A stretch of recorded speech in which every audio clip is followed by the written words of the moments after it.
2015 December 25 അടികപ്പേറെ കൂട്ടുമണി എന്ന cinema Varghese മലയാള സിനിമയിലേക്ക് കൊണ്ടുവന്നത്.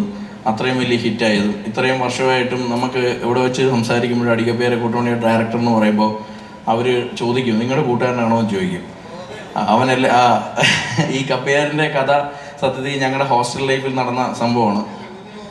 പെൺപിള്ളേരെ ഒന്നും കേട്ടിട്ടില്ല. അവിടം വരെയൊക്കെ പോകാനുള്ള ആരോഗ്യമില്ലായിരുന്നു. അതിനകത്ത് ഓജോ ബോർഡ് കളിച്ചൊക്കെ ഞങ്ങൾ ചെയ്തതാണ്. അപ്പൂപ്പനൊന്നും ഞങ്ങൾ വിളിക്കാറില്ല, പ്രേതം പെണ്ണായിരുന്നു. അപ്പൂപ്പനെ ഒന്നും വിളിച്ച അവിടെ ആരും വരുത്തുമില്ല, അത് പേടിക്കത്തുമില്ല. അപ്പൂപ്പനെ ആരാ പേടിക്കുന്നത്?